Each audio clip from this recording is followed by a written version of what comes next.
manusia dari sampah.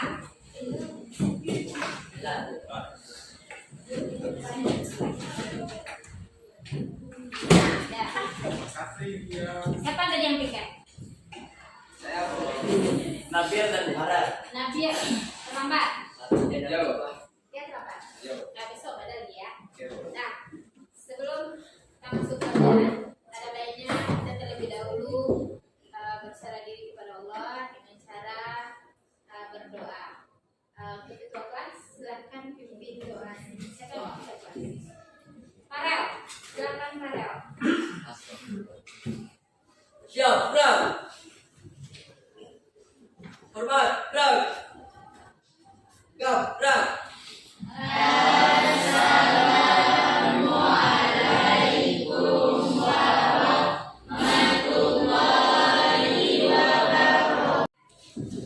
Siapa yang tidak hadir hari ini? Kami yuk. Gani. Mana Gani? Sakit. Izin pelangsung sakit. Nah, untuk hari ini materi kita mengenai Khulafaur Rasyidin. Nah, minggu lalu kita sudah membahas mengenai Khulafaur Rasyidin juga, tapi mengenai model-model pemilihan. Nah, siapa yang masih ingat bagaimana pemilihan Khulafaur Rasyidin Abu Bakar Rasyidin? Silakan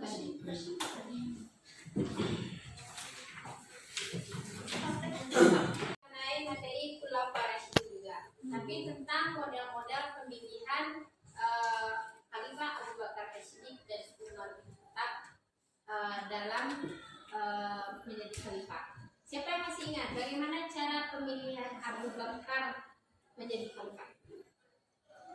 Reza, silakan. Dengan cara musyawarah, Bu. Bagus. Mungkin ada yang bisa menyempurnakan?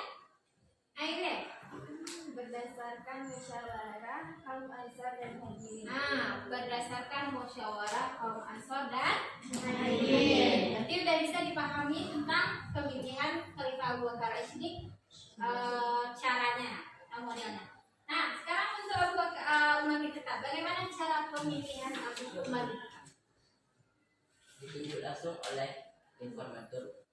Ditunjuk langsung oleh informator karena Umar bin Khattab adalah orang yang pemberani.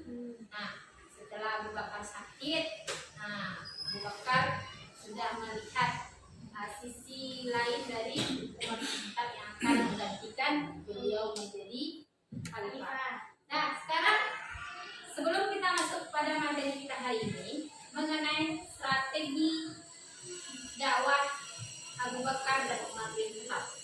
Nah, siapa yang tahu orang yang selalu menemani Rasulullah waktu kecil siapa? Selain dari kakeknya. Nah, selain dari pamannya. Abu Bakar As-Siddiq. Nah, jadi orang yang selalu menemani Rasulullah adalah Abu Bakar. Kemanapun Abu Bakar selalu ditemani sampai masuk ke dalam gua Hira pun Abu Bakar lah orang yang mati-matian menemani Rasulullah.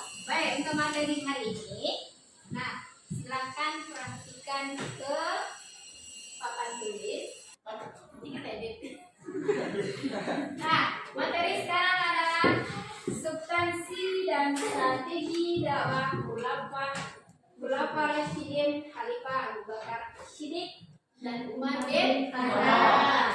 Yang mana siapa yang pembelajarannya? Sebentar.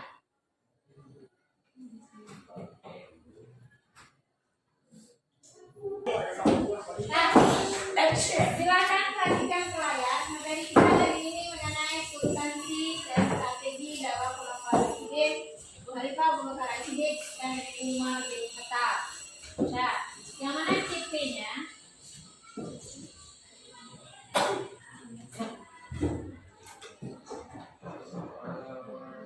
Nah, siapa yang bisa membaca? Gustin. Apa CP-nya? Mampu memahami tentang kebudayaan bangsa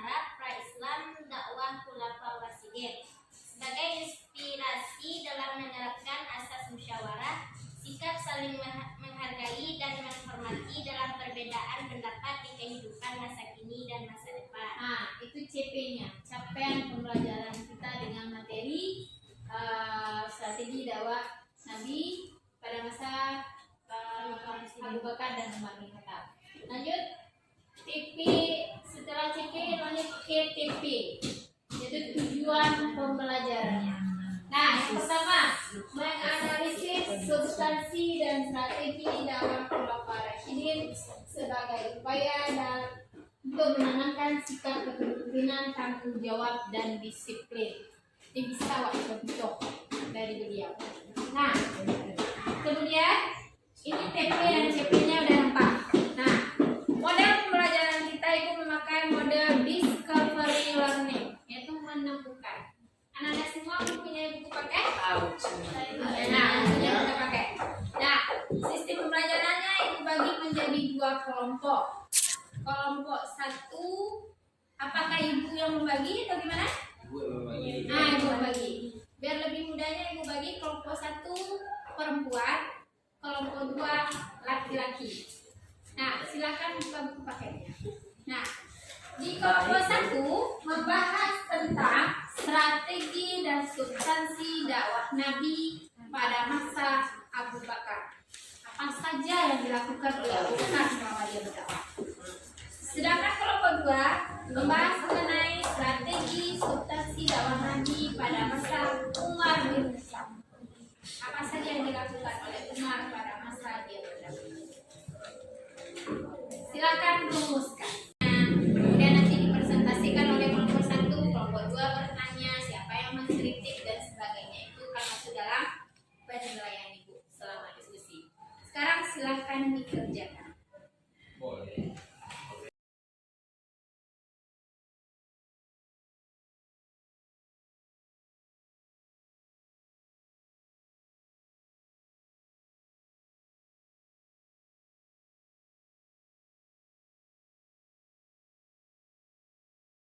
Habis? Udah siap? Sudah. Karena udah siap, kita persilakan kepada kelompok satu untuk mempresentasikan hasil dari diskusinya. Siapa yang akan mempresentasikan? Maiza, ya silakan. Bismillahirrahmanirrahim. Assalamualaikum warahmatullahi wabarakatuh. Waalaikumsalam. Kami dari kelompok 1 akan menjelaskan strategi Khalifah Rasyidin tentang Abu Bakar Rasyidin. Yang pertama, ia melakukan pemberantasan nabi palsu, juga mereka yang murtad dan menolak membayar zakat atau disebut juga dengan perang riddah. Yang kedua, menyelesaikan persoalan internal umat. Yang ketiga, kodifikasi Al-Quran. Yang keempat, pembebasan wilayah. Mungkin hanya itu strategi Abu Bakar Siddiq. Sekian, terima kasih. Assalamualaikum warahmatullahi wabarakatuh. Waalaikumsalam. Mengenai strategi Abu Bakar As-Siddiq, yang pertama katanya perang lidah, yang kedua kodifikasi Al-Quran, yang ketiga perluasan wilayah. Mungkin ada kelompok dua yang akan menanggapi hasil diskusi dari kelompok satu. Ya silakan Rehat. Siapa saja nama nabi palsu? Nah, pertanyaan dari Rehat, siapa saja orang-orangnya nabi palsu atau namanya? Siapa yang akan menanggapi? Silvi atau Airin? Airin, silakan. Orang-orang yang mengaku menjadi nabi palsu yaitu Aswad al-Unsi dan Musailamah al-Kadzdzab. Nah, bagus. Orang-orang yang mengaku menjadi nabi palsu adalah Musailamah al-Kadzdzab dan Aswad al-Unsi. Dah. Ada lagi yang mau ditanyakan dari kelompok 2 kelompok 1? Dah. Bisa dipahami? Nah, alhamdulillah. Dah, sekarang kita lanjut pada kelompok 2 untuk mempresentasikan hasil diskusinya mengenai strategi Umar bin Khattab selama menjadi khalifah. Pak Adi, Pak Porpor. Nabil, silakan. Assalamualaikum warahmatullahi wabarakatuh. Waalaikumsalam warahmatullahi wabarakatuh. Nah, lanjut.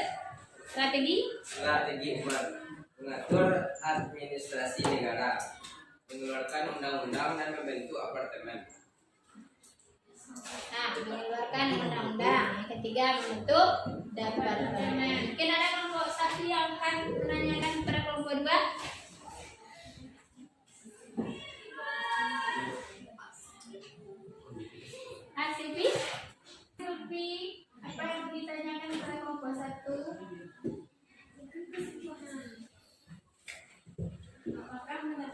kalender masuk ke dalam strategi dakwah ini? Nah, Ibu perjelas. Apakah menetapkan kalender Hijriah masuk ke dalam strategi Khalifah Umar bin Khattab? Lihat? Apa jawabannya? Masuk. Jadi? Oh, masuk. Jadi strategi Abu Bakar ditambah sama kelompok Umar bin Khattab sama kelompok 2 menetapkan kalender materi kita hari ini. Sebelum Ibu menyimpulkan, siapa yang lebih dahulu bisa menyimpulkan materi kita hari ini? Siapa yang bisa menyimpulkan? Gustin. Apa-apa saja strategi dakwah yang dilakukan oleh Abu Bakar dan Umar bin Khattab selama menjadi khalifah?